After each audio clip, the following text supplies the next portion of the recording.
god, seriously.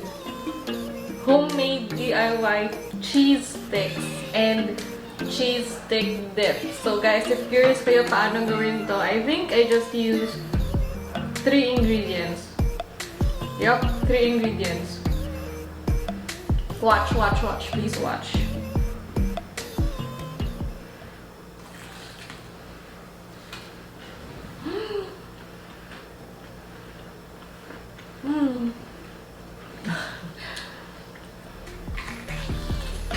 Don't bite the carpet.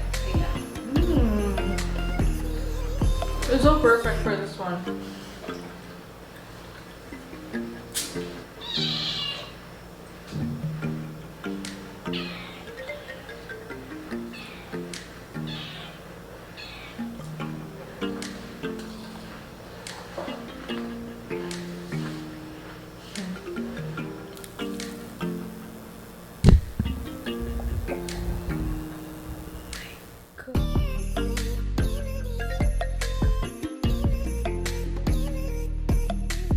Okay, so first kailangan nyo is cheese. Kahit anong cheese, or if you want, mozzarella. Pero okay lang naman kahit even cheese lang. It's okay. So yung gagawin nyo is slice into rectangular strips na medyo makapal. Kasi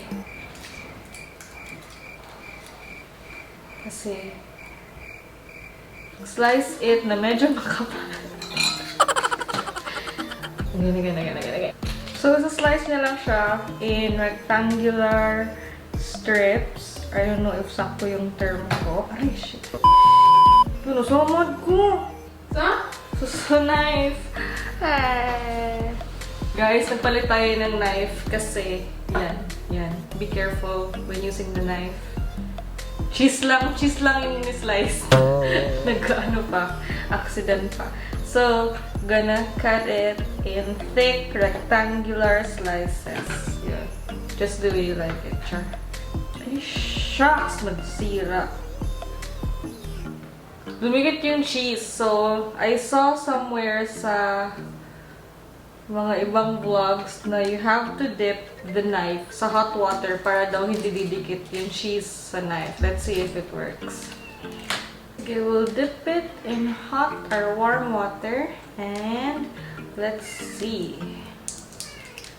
Oh, tinuod bitaw. Hindi na siya mapilit. Okay, so that's it. We made 6. 6 lang kasi we're gonna use mozzarella cheese then. Here we go, mozzarella cheese. So, para sure, i-dip na natin ulit si knife. So, tingnan nyo, ganito kakapal yung cheese. Para siyang isang finger yung kapal niya. Kasi, when you cook it, deep fry, after yung product niya, kung nag-shrink, like mukuyos, I don't know how you say it in Tagalog. I don't know. Basta parang wala ng cheese sa loob. It would melt. I don't know why. I'll just make 4 some mozzarella. Kasi I'm not sure how it would taste.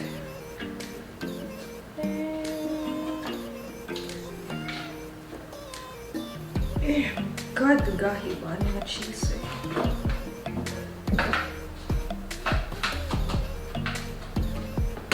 And we're good. Next thing that you're gonna do is prepare your breadcrumbs. Guys, if wala kayong breadcrumbs, you can always use biscuit like skyflakes or Ribisco. Tapos i-crush nyo, like not super crush, pero medyo i-crush nyo lang. And then, isang egg.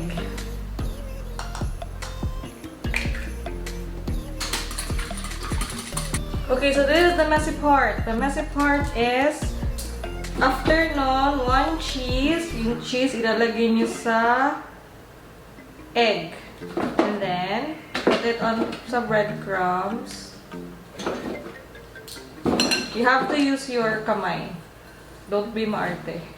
Gamitin nyo yung kamay nyo and then make sure na you press the breadcrumbs sa cheese. Kasi kung hindi masyadong magpilit yung hindi masyadong didikit yung breadcrumbs cheese.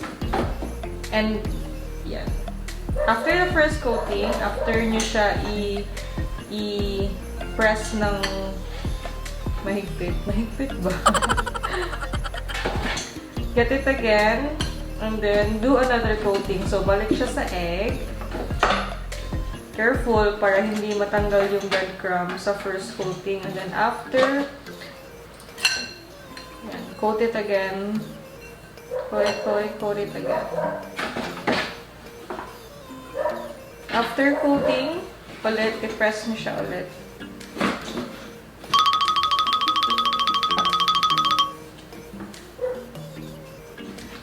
Yan, so, daming itsura niya. It's a bit thicker.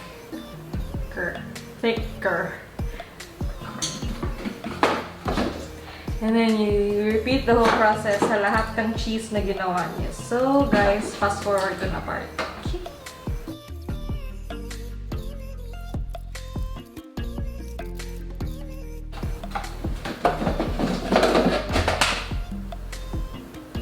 Natagag na wala kong cellphone sa ilan. Ilan? No. Huwag pa ka na-introduce sa outside world. Hindi pa ka pwede sa... Sorry.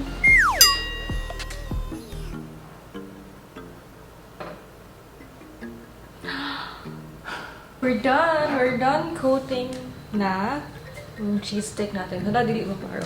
Klaro, guys. Hindi siya maklaro. Teka lang. Ay, basta. Yan na yun, guys. Yan na yun. You're not gonna adjust the light. Now, we're gonna deep fry it.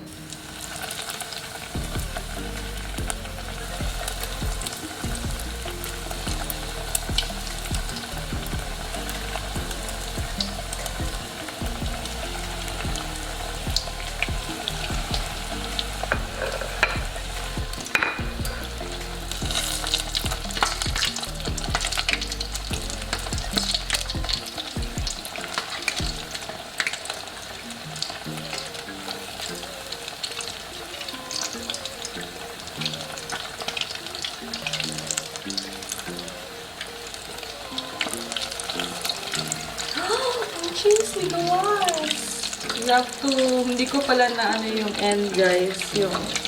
Hindi ko na-coat masyado yung end. Kasi lumalabas yung cheese. Oh no!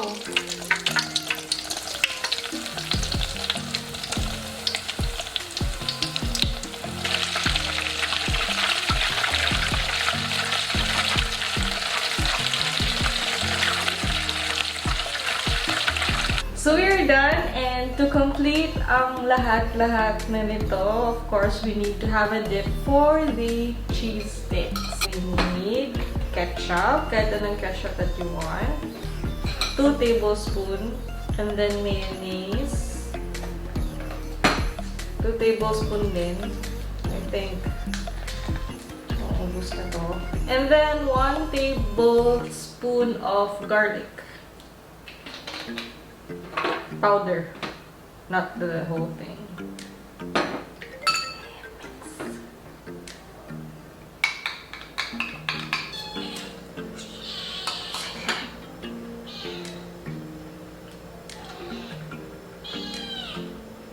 And we're done! Thank you guys for watching.